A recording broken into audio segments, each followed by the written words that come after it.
नाशिकच्या पाणलोट क्षेत्रात गेल्या 2-3 दिवसांपासून सुरू असलेल्या मुसळधार पावसामुळे गोदावरी नदीच्या पाणी पातळीत मोठी वाढ झाली होती।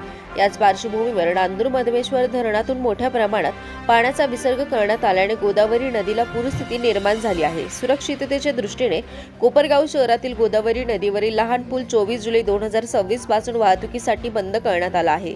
सध्याही तो बंद आहे, मात्र पुलावरील वाहतूक सुरू करण्यासाठी पाण्याची पातळी कमी झाल्यास पुढील निर्णय घेण्यात येईल अशी माहिती प्रशासनाकडून देण्यात आली आहे।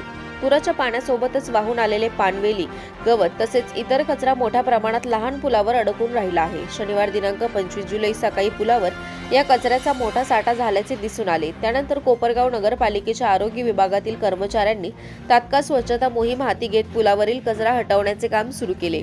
सकाळपासूनच कर्मचारी पूल परिसर स्वच्छ करण्यासाठी अहोरात्र प्रयत्न करत आहेत। जलसंपदा विभागाच्या अधिकाऱ्यांनी दिलेल्या माहितीनुसार शनिवारी सकाळपासून 71,036 क्युसेक वेगाने गोदावरी नदी पात्रात पाण्याचा विसर्ग सुरू आहे। गोदावरी नदीच्या पाणी पातळीत किती वाढ होत आहे याची पाहणी व नोंद घेण्यासाठी जलसंपदा विभागाचे अधिकारी व कर्मचारी गोदावरी नदीकाठी दाखल झाले होते। यावेळी नदीच्या पाणी पातळीत सातत्याने लक्ष ठेवण्यात येत असल्याची माहिती त्यांनी दिली।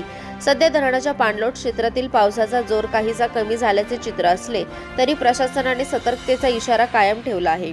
पूरस्थितीवर बारकाईने लक्ष ठेवण्यासाठी कोपरगाव शहर पोलीस प्रशासन, नगरपालिका, महसूल विभाग तसेच पाटबंधारे विभागाच्या यंत्रणा सज्ज असून नदीकाठच्या परिसरावर सातत्याने नजर ठेवण्यात येत आहे। दरम्यान नागरिकांनी अफवांवर विश्वास न ठेवता प्रशासनाच्या सूचनांचे पालन करावे, नदीपात्रात किंवा पूरग्रस्त भागात जाणे टाळावे आणि आवश्यक खबरदारी घ्यावी असे आवाहन प्रशासनाच्या वतीने करण्यात आले आहे। पूरस्थिती पूर्णपणे नियंत्रणात येईपर्यंत लहान पूल वाहतुकीसाठी बंदच राहणार असल्याची माहिती प्रशासनाने दिली आहे।